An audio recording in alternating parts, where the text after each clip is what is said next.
2013년 4월 21일 하나님께서 우리에게 주시는 말씀은 마태복음 5장 9절 한 절 봉독에 올리겠습니다. 마태복음 5장 9절입니다. 먼저 사과를 좀 드리겠습니다. 지난주 제가 다른 교회 집회하러 가느라 설교를 못했는데 미리 광고를 못해서 우리 교회 교인들은 알고 있습니다만 외부에서 자꾸 전화 오게 해서 죄송합니다. 미리 광고를 못 드려서. 말씀 봉독에 올리겠습니다. 화평하게 하는 자는 복이 있나니 그들이 하나님의 아들이라 일컬음을 받을 것이며. 아멘. 2차 세계대전이 끝나고 프랑스는 알제리 독립 문제로 큰 홍역을 치르고 있었습니다. 국론이 분열돼서 내전의 지경에 이르렀습니다. 식민지 두면 국가에 유익이 많이 되니까 정부에서는 식민지를 계속 유지하기를 원했고, 그걸 또 지지하는 백성들은 식민지를 계속 알제리를 식민지를 두자고 주장했습니다. 그런 한 무리의 지식인들을 중심으로 인해서 식민지를 당장 독립시켜야 된다고 주장하는 목소리도 아주 컸습니다. 그들은 자유평등 박애를 정신으로 한 프랑스가 남의 나라 주권을 침해하고 개인의 자유를 억압하는 건 있을 수 없는 일이라고, 아무리 소리가 나도 지금 당장 독립시켜야 한다고 주장을 한 겁니다. 그때 프랑스 사람이면서 이 알제리 독립에 누구보다 앞장서서 지원했던 사람이 사르트르라는 작가입니다. 사르트르는 자신의 사제를 틀어가지고 독립자금도 내주고 무기도 구해서 알제리 지원을 많이 했습니다. 한번 생각해 보십시오. 사르트르가 사준 총 들고 알제리 사람들이 프랑스를 향해 총을 쏜다고요. 국가적으로는 굉장히 반역죄죠. 그래서 프랑스 이 정보기관인 DGSE가 그 사실을 알고 당시 드골 대통령에게 건의합니다. 사르트르 체포하겠다고, 반역죄로. 그러나 그때 프랑스 대통령 드골이 사르트르 체포하는 걸 허가하지 않았습니다. 그때 프랑스 드골 대통령이 남겼던 유명한 말이 있는데, 아무리 반역죄를 저질러도 볼테르를 체포할 수는 없지 않느냐, 그렇게 은유적으로 말했습니다. 볼테르란 18세기 프랑스 계몽주의 철학의 대표자로, 그 사람 철학을 한마디로 말하면 관용의 철학, 남을 불쌍히 여기고 긍휼히 여기는 철학, 그게 영향이 아주 컸습니다. 프랑스는 국교가 가톨릭인데 오래도록 기독교인들을 박해하고 처단하고 죽이는 일들을 오래 했습니다. 볼테르는 본인이 프랑스인이고 가톨릭 교도이면서도 이 프랑스가 기독교인들을 박해하는 걸 반대하고 자기 사제를 들어서 기독교인들이 무고하게 희생당하지 않도록 변호하는 데 힘을 쏟았던 사람입니다. 그래서 프랑스 지성인들에 굉장히 영향을 끼쳤습니다. 어찌 보면 프랑스 대혁명의 3대 정신이라고 할 수 있는 자유평등 박애는 이 볼테르 관용의 철학의 영향을 많이 받았다고 할 수가 있습니다. 그러니까 비록 반역죄에 저지르게 됐지만 드골 대통령이 보기에 사르트르는 그런 인물이다, 그렇게 이제 인정을 한 거죠. 그 결과 드골 대통령은 결국 사르트르 양심의 손을 들어줘서 1962년 3월에 에비앙에서 합의를 해서 알제리가 독립을 하게 됩니다. 국법을 어겨서 반역죄로 처벌받을 수 있는 위험을 무릅쓰고도 고통받는 자들의 자유를 위해서 자신의 재산과 모든 권리를 포기했던 사르트르, 그리고 국법을 어기고 반역죄를 저지른 괘씸한 지성인을 처벌하기보다는 오히려 그를 가슴으로 품고 법을 바꿔가면서까지 세계 평화의 깃털을 다졌던 드골 대통령, 모두가 평화를 만드는 사람들 아니겠습니까? 화평케 한다는 게 뭐겠습니까? 화평이 뭡니까? 그건 결코 말장난이 아닙니다. 우리 신앙인들이 정말 주의해야 될 거 하나가, 잘못하면 신앙이 말장난에 치우치기가 쉽습니다. 남들 보기에는 대단히 기도 많이 하고 헌신하고 봉사하는 것 같은데 이론적으로는 하나님 정의를 너무 잘 따릅니다. 그러나 그런 이론적인 신앙은 언제나 우리들을 바리새인으로 만들기가 아주 쉽습니다. 정말 주의하셔야 됩니다. 때로는 신앙한다고 하면서도 자신의 욕망과 야망을 위해서는 하나님까지도 이용하는 얄팍한 모습들이 우리가 빠지기 쉬운 신앙의 함정입니다. 화평이 뭡니까? 제가 오늘 이론적인 얘기, 원론적인 얘기는 전혀 하지 않으려고 합니다. 왜냐하면 여러분 이미 상식으로 알고 있으니까. 무엇이 화평이고 왜 화평해야 되고 어떻게 화평하는지 사실은 상식으로 다 알고 계십니다. 그 상식 얘기는 제가 하지 않으려고 합니다. 화평이란 단순히 전쟁이나 불화가 없는 상태를 말하는 것이 아니라 조금도 부족한 것이 없는 아주 이상적인 충만한 그런 상태를 말합니다. 그 화해, 통일, 축복, 마음의 안정 이런 것들이 충만함을 나타내는 단어가 화평입니다. 그건 구약 성경에서부터 메시아가 이 땅에 오면 하나님께서 우리에게 주는 약속의 선물로 기록되어 있습니다. 그런데 왜 우리가 화평해야 합니까? 우리가 할 수 있는 한 세상에서 화평을 전해야 되는 이유는 예수님 제자된 자들의 의무이기 때문에 그렇습니다. 특히 여러분들이 진실로 하나님의 성령을 받고 말씀으로 인격이 훈련된다면 그 하나님의 말씀과 성령으로 훈련된 사람의 특징이 화평이란 말이에요. 우리 절대로 화평한 사람이 아니었는데 어쨌든 평화를 자꾸 유지하고 싶고 평화를 이루고 싶은 마음이 이미 내 안에 성령이 작동되고 있다는 뜻입니다. 이론적인 신앙이 아닌 우리 인격의 질적인 변화가 다른 무엇보다도 화평이기 때문에 우리 정말 예수 믿는 사람이라면 화평을 위해 노력하는 자가 되어야 되는 것입니다. 무엇보다도 세상은 늘 평화를 원하지만 세상 그 자체로 두고는 평화를 누릴 수가 없기 때문에 우리가 세상에서 화평을 만드는 자가 반드시 되어야 되는 것입니다. 여러분 지난 한 주간 가장 우리의 관심을 끌었던 뉴스를 들으려면 누가 뭐라 그래도 보스턴 마라톤 대회에서 압력밥솥으로 만든 폭탄 테러일 것입니다. 어린이를 포함해서 3명이 죽고 180여 명이 부상당한 비극적인 사건입니다.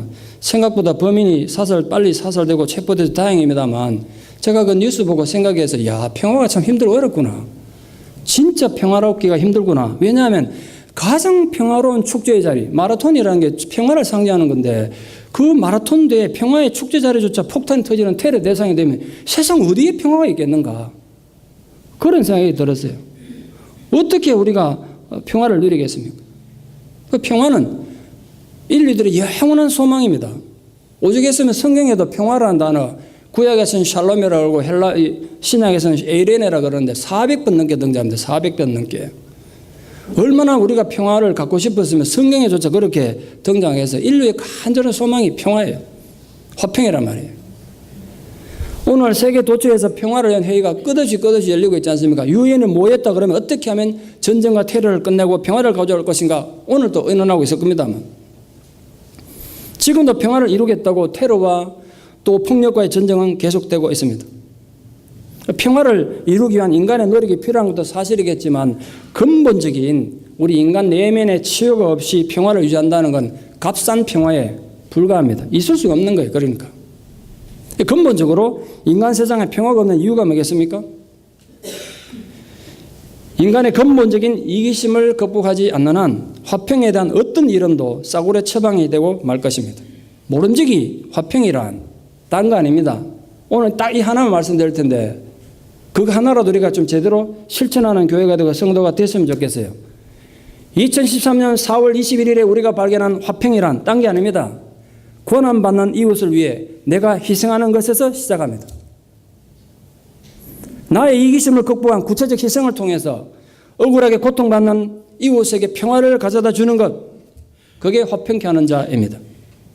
그저 우리가 마음속으로 좀 평화로웠으면 좋겠다. 나는 평화주의자다. 이래 입으로 외친다고 되는 게 아니란 말이에요. 실제로 나의 안전을 희생해서 고난 중에 있는 자들에게 그들의 삶을 안전하게 만드는 실천이 오늘 예수님 팔복이 말하는 화평의 근거입니다. 헤리엣 터브맨이라는 여인은 1820년 메릴랜드주의 노예의 딸로 태어났습니다. 부모가 노예였으니까 그녀 역시 노예였습니다. 어릴 적에 주인이 다른 노예에게 화가 나가지고 아랭이 있지 않습니까? 쇳덩어리 그걸 집어 던졌는데 불행하게도 이 소년이 맞았습니다.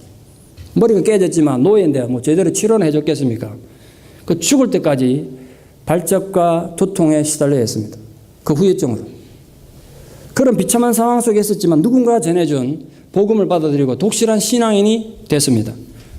당시 남부는 그렇게 노예제도가 있었습니다만 북부 지역에는 노예제도가 이미 폐지되고 없었기 때문에 남부의 많은 노예들이 북부로 탈출해서 자유를 얻었습니다. 그때 이 노예들을 탈출시키는데 활약했던 조직들이 암호명 지하철도라는 언더그라운드 레일로드라는 단체였습니다.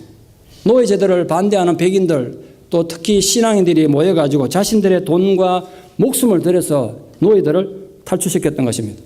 그 남쪽의 노예들이 자꾸 탈출해가지고 북쪽으로 가니까 나중에 법이 만들어집니다. 북쪽에 간 노예라도 탈출한 노예는 잡아가지고 주인에 돌려보내야 되는 법이 만들어졌어요. 그 이제 미국 땅 어디에도 노예가 탈출해서 안전을 누릴 수 없게 되자 이제 드디어 캐나다까지 이들을 후송하게 됩니다. 그래서 이 언더그라운드 레일로드가 지하철도라는 단체가 빼돌린 그래서 자유를 얻게 했던 노예가 10만 명에 이릅니다. 엄청난 숫자입니다. 당시로서는 분명히 국법을 어기는 것이었지만 화평케 하는 하나님의 사람들은 기꺼이 자신들의 재산을 투자하고 목숨을 걸고 그렇게 한 겁니다. 이 해리엇 투번 역시 지하철도의 도움을 받아가지고 노예에서 탈출해서 자유인이 됐습니다. 이 자유를 얻은 투번만은 자기 혼자 자유를 얻는데 만족하지 않고 자기가 그 자유를 얻고 보니까 빚진 마음이 생겨서 자기도 이 지하철도 조직원이 되어서 나중에 조직의 책임자까지 올라갑니다. 자기는 자유를 얻어서 평안에 살 수 있음에도 불구하고 그 자유를 거부하고 다시 노예들이 있는 남쪽으로 내려가서 같이 노예 생활하면서 그 노예들을 직접 이끌고 탈출시키는 그 과정을 수십 번 되풀이 했습니다. 그래서 그녀가 탈출시켰던 사람들이 한 300명이 넘습니다. 직접 캐나다까지 데려다서 삶을 정착시켜주고 직업을 얻어주고 그들이 살 수 있도록 해줬다는 것이죠. 그래서 그 당시에 이 트레번이라는 배우지 못한 흑인 노예를 사람들의 현대판 모세라고 불렀습니다. 모세. 별명이 모세였습니다. 배우지 못한 흑인 여자 노예가 당시 법을 어기고 하나님의 나라를 자기 신앙 고백으로 자기 방식으로 그렇게 이루어 간 겁니다. 당시 법으로 보자면 공적 1호입니다. 당장 잡아서 죽여야 되죠. 잡혔으면 당장 사형이 당하지 않았겠습니까? 그러나 역사는 그녀를 자유를 위해 싸운 진정한 영웅으로 지금도 미국 역사책에 기록하고 있습니다. 그녀는 분명 주님이 인정하셨던 화평케 하는 자였음을 믿어 의심치 않습니다. 여러분 주변에 화평을 이루기 위해서 무엇을 희생해 보셨습니까? 제가 그걸 오늘 묻고 싶습니다. 어떻게 우리가 화평을 만들 수 있습니까? 여러분 절대로 잊지 마십시오.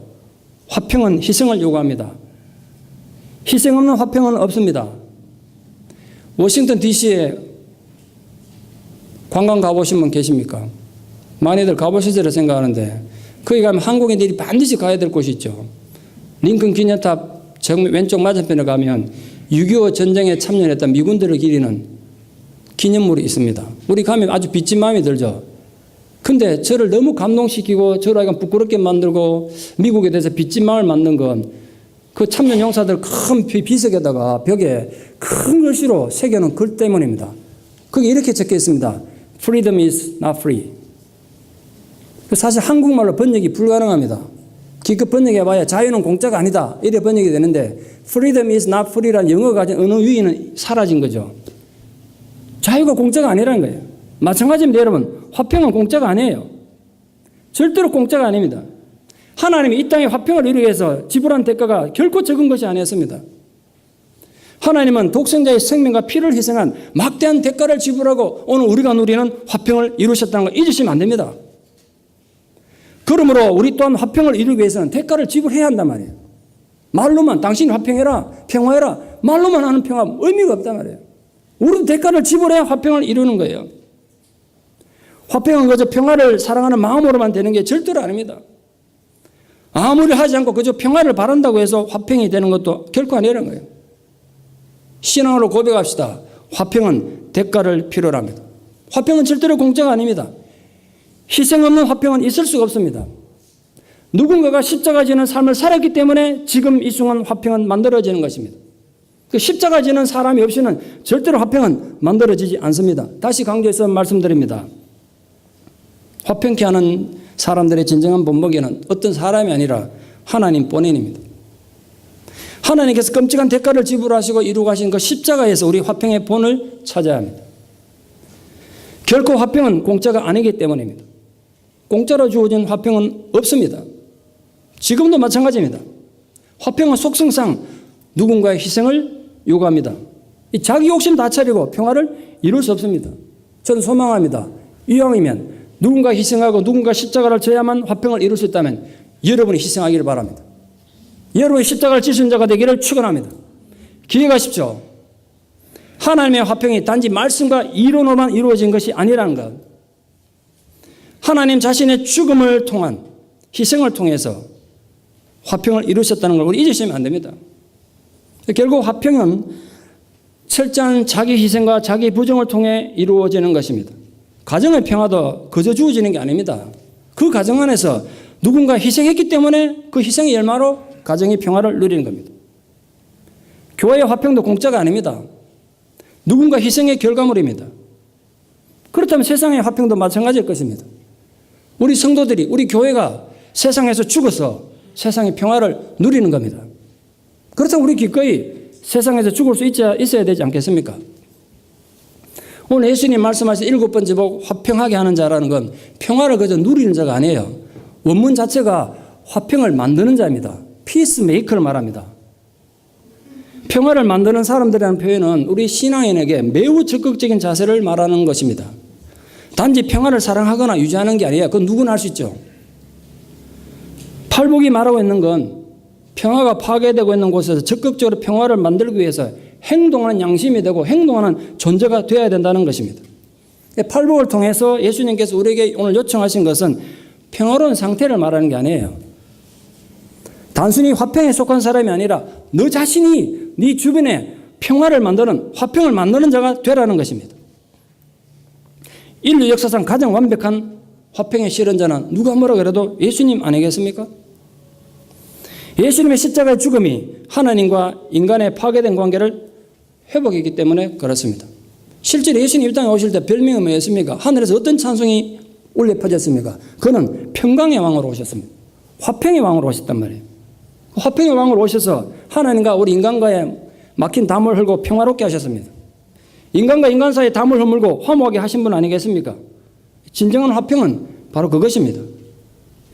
그러므로 구원 얻은 성도들은 평화의 사역을 사람들 속에서 지속적으로 수행해 가야 하는 의무가 있는 것입니다. 당연한 얘기겠습니다만 화평은 대상을 필요로 합니다. 자기 혼자 앉아가지고 나 오늘부터 화평하겠다 그런 게 어디 있습니까? 화평은 반드시 대상을 필요로 합니다. 혼자서는 할 수 없습니다. 우리 누구와 화평해야 합니까? 무엇보다 먼저 하나님과 화평하셔야 합니다. 여러분 하나님과 화평하십시오. 혹시 하나님께 실망하셨습니까? 죽으라고 기도해도 응답이 안 돼서 마음이 상하셨습니까? 여러분 마음 깊은 곳에서 진실로 하나님과 화평하지 않는 한 여러분이 세상에서 추구하는 모든 화평은 헛된 것입니다. 여러분이 추구하는, 우리가 추구하는 모든 화평의 근원은 하나님과의 화평입니다. 하나님과 화평하려면 필연적으로 우리 내면에 자리 잡고 있는 숨겨져 있는 죄들이 해결돼야 됩니다. 진심으로 여러분에게 격려하고 축복합니다. 부디 여러분들은 여러분의 신앙 고백을 통해서, 여러분의 신앙의 모습을 통해서 하나님과 진실되게 화평하는 자가 되기를 진심으로 축원합니다. 그 기쁨이 있으셔야죠. 또한 우리는 우리 자신과 화평해야 됩니다. 하나님의 사람은 자신의 과거와 화평해야 합니다. 자신의 상처와 화해하셔야 합니다. 혹시 지금도 여러분 마음이 지옥같이 처절하고 절망스러운 분 없습니까? 자신의 부끄러운 과거 때문에 기쁨을 잃어버렸습니까? 자신의 잘못된 선택 때문에 자꾸 삶의 의욕을 잃어버리고 아파하는 분들 없습니까?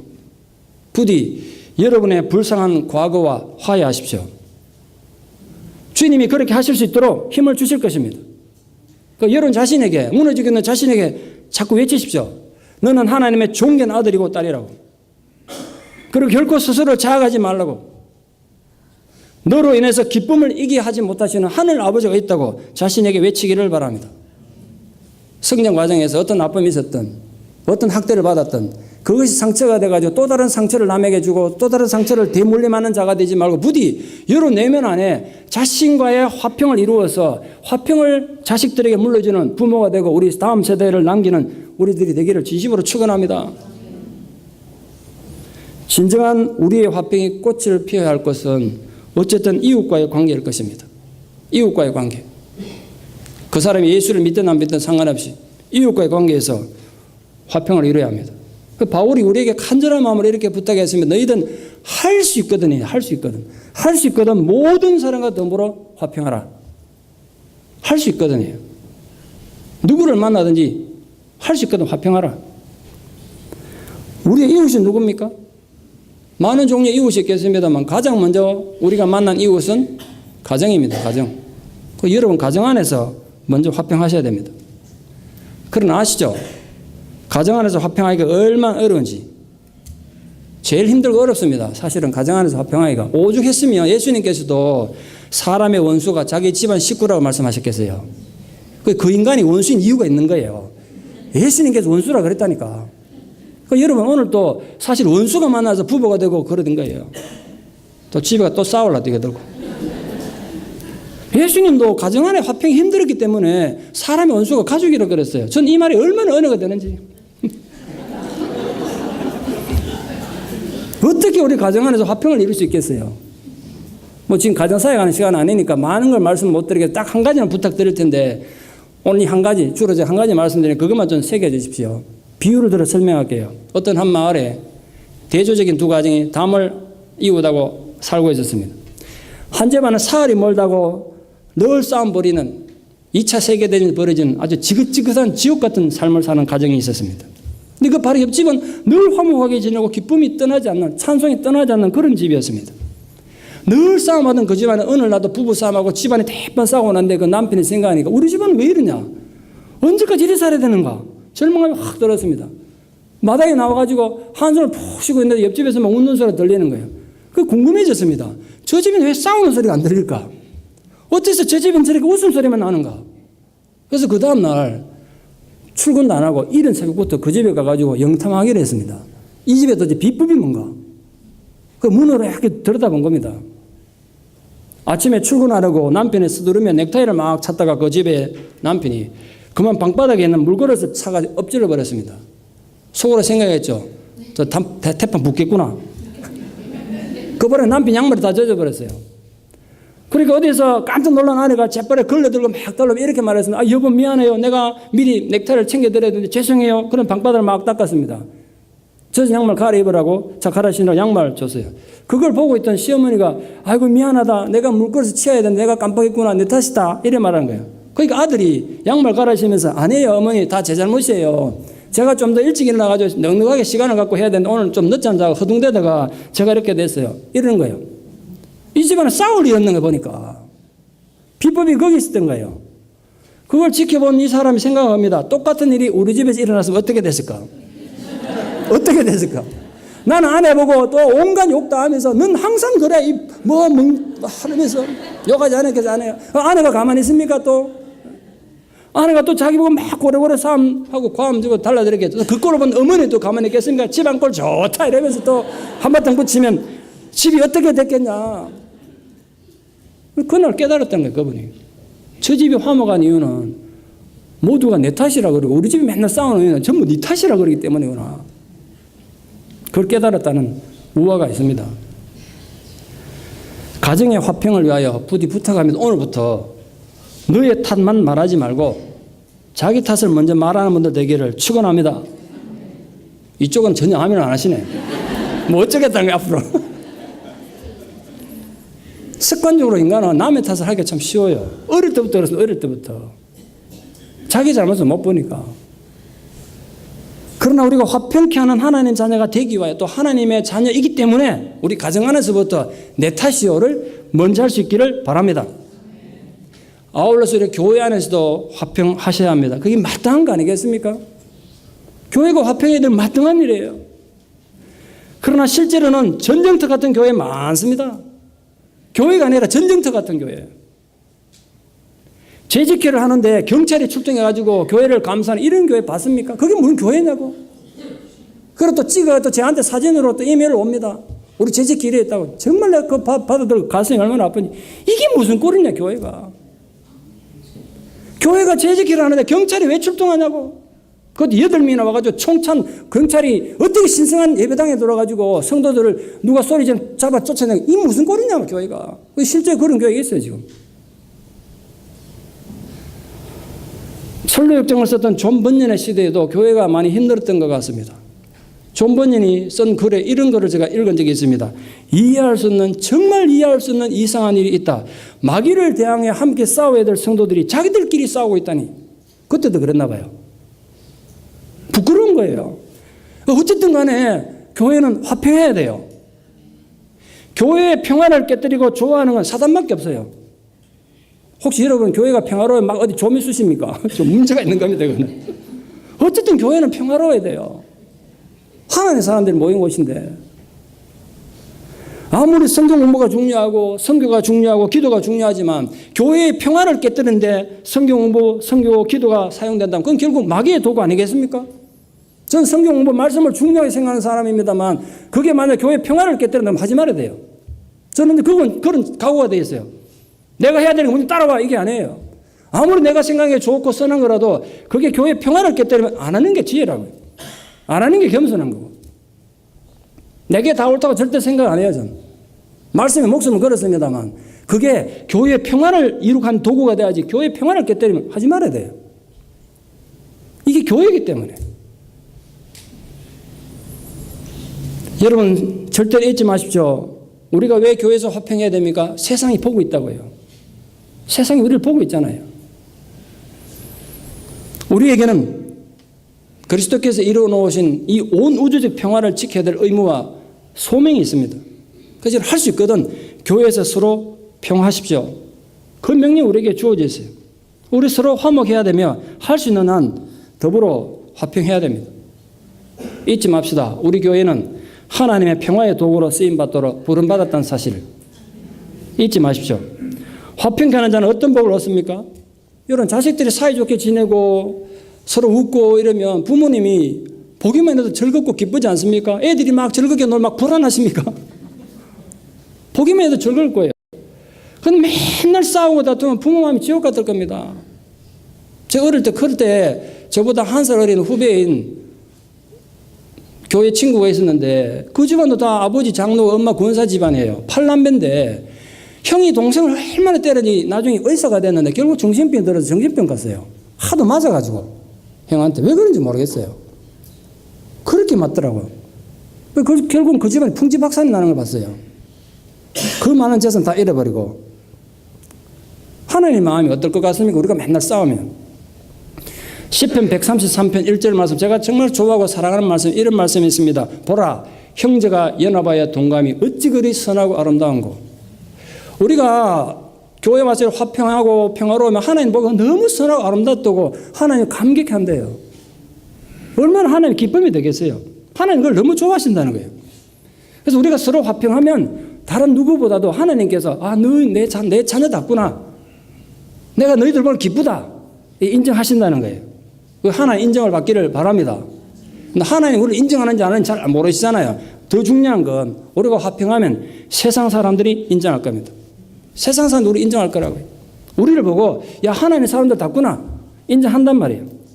우리 무엇보다도 화평을 만드는 자들이 됨으로써 이 세상 사람들에게 하나님 백성답다는 인정을 받는 것입니다. 여러분 우리가 철학기도 열심히 하면 세상 사람들이 야 저 사람들 하나님 사람답구나 이렇게 감동할 것 같습니까? 우리가 열심히 성경 공부하고 막 기적을 일으키면 세상 사람이 감동받을 것 같습니까? 우리가 생을 팽개치고 희생해가지고 저 멀리 성교를 막 다니면 야 저 사람 대단하다 이렇게 감동받을 것 같습니까? 세상 사람들이. 참 죄송한 얘기입니다만 인류 역사 이래로 그랬던 적 한 번도 없습니다. 교인들이 자기들 종교적 열정을 가진다고 해서 세상 사람에 감동받았던 적 한 번도 없어요. 그럼 단 한 경우 우리가 절대로 걸을 수 없는 상황에서 화평을 이루면 그들이 감동을 받는다는 거예요. 예수님 약속이에요. 우리가 역사 속에서 화평을 만들어낼 때 세상은 감동을 받을 것입니다. 그때 세상이 우리를 보고 하나님 자녀라고 인정하게 될 거라는 거예요. 세상의 모든 관계 중에 아버지 자식 관계만큼 특별한 관계가 어디 있겠습니까? 그러나 하나님의 자녀라는 이 칭호에는 그런 특별한 의미가 있다는 걸 꼭 기억해 주십시오. 화평케 하는 자는 복이 있나니 하나님 자녀라는 일컬음을 받을 것이다. 이 말은 우리가 하나님과 특별한 존재가 그때 된다는 의미 아니겠습니까? 이 성경을 말씀할 당시의 열심당원들은 폭력을 통한 메시아 시대를 꿈꿨습니다. 그러나 하나님 나라는 그런 폭력을 통한 인간의 노력으로 만들어지는 게 아니죠. 오직 적극적인 평화를 추구하는 자들, 평화를 이루려고 분투하는 자들을 통해서 만들어져 가는 겁니다. 그래서 예수님께서 화평케 하는 자가 복이 있다 말했을 때 그 열심 당원들은 충격받았을 거예요. 어떻게 그렇게 해서 메시아 나라가 오냐. 이해가 안 됐을지 모르겠습니다. 여러분, 화평케 하는 사람들은 세상에서 하나님의 자녀를 일컬음 받는다고 할 때 여기 누구누구의 아들이란 말은 존재적 의미를 말하는 건 아닙니다. 아버지가 있고 자식이 있다 이 말이 아니라 결국은 헬라의 뜻은 어떤 사람의 성품을 나타내는 사람 이런 뜻이 더 큽니다. 다시 말해서 결국 하나님 아들이란 하나님의 성품을 세상에 나타내는 자들 이런 뜻이에요. 우리가 서로 화평하면 우리 화평한 모습을 통해서 결국은 세상에 하나님이 이런 분이다 보여준다는 거 우리가. 세상에서 화평케 하는 일보다 더 하나님을 닮는 일은 없다라고 미국 침례교회가 나온 세계적인 설교자로 인정받는 존 알버트 브로더스 목사님이 말씀하신 적이 있습니다. 우리는 다른 어떤 종교적인 열정보다도 화평을 만드는 자가 됨으로써 가장 하나님을 닮습니다. 여러분, 저는 하나님 정말 닮는 목사가 되고 싶습니다. 여러분도 하나님 닮는 성도가 부디 되기를 바랍니다. 뭘 함으로써? 화평케 함으로써입니다. 화평케 함으로써. 우리가 성경 공부 열심히 한다고 하나님 자녀가 될 것 같습니까? 우리가 기도를 열심히 하면 하나님 자녀가 될까요? 선교를 남보다 열심히 하면 하나님 자녀가 되겠습니까? 그렇게 또 열심히 하는 분들한테 또 괜히 기 끊는 소리가 될까 싶어 좀 걱정스러운 마음도 있습니다만, 그러나 대단히 죄송하게도 성경 어디에 봐도 그런 약속은 없습니다. 단 한 경우 우리가 하나님 자녀가 될 수 있는 경우는 화평케 함으로써입니다. 그게 예수님 팔복의 축복의 내용입니다. 그렇다면 마지막으로 남는 질문이 하나 있죠. 어떻게 화평할 것인가? 거창하게 생각하지 마십시오. 제대로 실천 안 하는 사람 자꾸 생각만 거창하게 하세요. 그래서 제가 오늘 설교를 가능한 줄여가지고 딴 얘기 안 하고 주제를 하나만 잡은 거예요. 자꾸 이론적으로 거창하게 이런 거 하자 저런 거 하지 마세요. 저걸 딱 한 가지만 부탁하겠습니다. 화평이 뭐라고요? 남을 돕기 위해 남을 도울 수 있는 기회가 내게 왔을 때 그 기회를 부디 헛되게 버리지 마십시오. 용기가 필요하기도 하고 때로는 내가 손해를 봐야 될지도 모릅니다.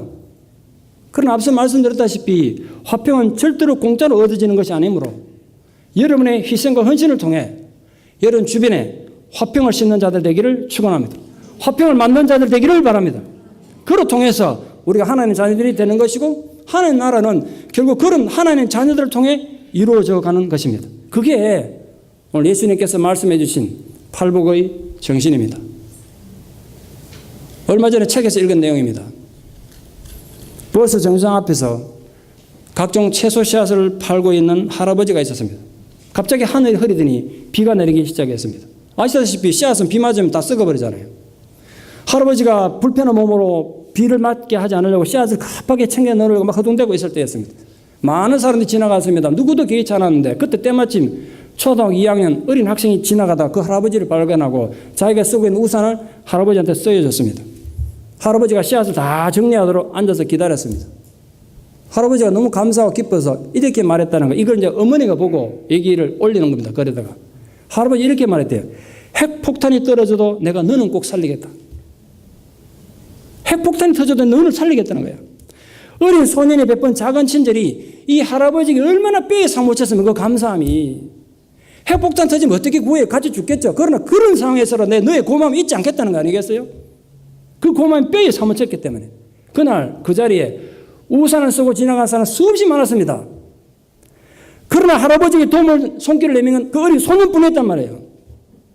남을 돕는다는 건 아무에게나 기회가 오지 않습니다. 또 기회가 온다고 모두 남을 돕는 것도 아니잖아요. 소년은 자신에게 남을 도울 기회가 왔을 때 그걸 놓치지 않고 사랑의 손길을 내밀었던 것입니다. 화평케 하는 자는 복이 있습니다. 화평케 하는 게 뭐라고요? 어려운 상황에 처한 사람을 도울 기회가 내게 왔을 때 불편을 감수하고 그를 돕는 것입니다. 그런 도움의 손길을 나눌 때 도움받는 그 사람 마음속에 얼마나 고마움이 뼈에 사무치겠어요. 내 죽어도 당신 은혜 잊지 않겠다. 그러지 않겠어요? 도움받는 사람 입장에서 그 도움 손길을 내면은 그들이 바로 하나님, 당신들이 바로 하나님 자녀다. 인정하지 않겠냔 말이에요. 화평케 하는 자가 되고 싶습니까? 부디 거창한 것 자꾸 생각하지 마십시오. 여러분 생애에 남을 도울 기회가 왔을 때 어려운 상황에 처한 사람이 있고 그를 도울 힘이 내게 있고 환경이 된다면 기쁨으로 손을 내미는 것이 화평케 하는 것입니다. 소년이 아무리 그 할아버지 돕고 싶어도 그날 자기 손에 우산이 없었으면 못 돕는 겁니다. 근데 다행히 자기 손에 우산이 있었단 말이에요. 여러분 손에 들려있는 우산은 무엇입니까? 오늘 여러분이 함께 우산을 나눠 써야 될 이웃은 주변에 없습니까? 한번 둘러보십시오. 여러분의 신앙의 진실로 증명되는 것은 바로 여러분이 함께 우산을 나눠 써야 될 이웃에게 여러분 우산의 한 부분을 나눠줄 때입니다. 그때 진실로 여러분 하나님 자녀가 되는 거예요. 남을 도울 수 있는 기회가 왔고 그 도울 수 있는 힘이 내게 있다면 주저하지 마십시오. 이기적인 마음을 극복하고 손을 내미십시오. 그리고 사랑을 베푸십시오. 용기가 필요한 일이라면 용기를 내십시오. 내가 좀 손해를 봐야 되고 위험을 감수해야 된다면 기꺼이 감수하는 것이 화평케 하는 자의 삶입니다. 우리가 가정과 교회에서 그렇게 훈련된 우리 마음은, 우리 신앙은 결국 세상에서 화평을 만드는 자들이 되어야 합니다. 우리가 진정 신앙인이라면 우린 바로 그런 점에서 항상 우리 자신을 돌아봐야 합니다.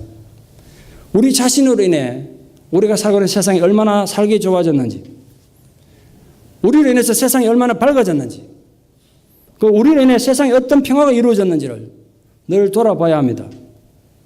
화평은 고통을 통하여 이루어집니다. 고통 없는 평화는 값싼 평화입니다. 부디 우리가 존재하는 것만으로도 분열이 있는 곳에 일치가 일어나기를 바랍니다. 미움이 있는 곳에 사랑을 심는 자가 되기를 바랍니다. 상처가 있는 곳에 용서를 심는 평화의 도구들이 되기를 바랍니다. 위로받기보다 위로하고 이해받기보다 이해하며 사랑받기보다 사랑하는 화평을 만드는 이 시대에 하나님의 자녀들 되기를 진심으로 축원합니다. 기도드리겠습니다. 화평으로 우리의 죄를 허물어뜨리시고 하나님과 하나 되게 하신 하나님 아버지의 놀라운 사랑을 진실로 감사드립니다. 아버지 하나님, 오늘 저희는 화평케 하는 자로서 부름을 다시 받습니다. 예수님께서 주신 이 팔복의 소중한 정신을 우리가 배웁니다. 진실로 내가 손을 내밀어 고통받는 자들에게 나의 사랑을 나눔으로 이 땅에 화평을 심는 자들이 되게 하여 주시옵소서. 화평을 만드는 자들이 되기를 바랍니다. 그래서 세상 사람들이 우리를 보고 하나님께 영광을 돌리게 해주시고 진실로 우리가 이 땅에서 하나님의 자녀답다는 감동을 입는 은혜가 있게 하여 주시옵소서. 예수님 이름 받들어 기도드리옵나이다. 아멘.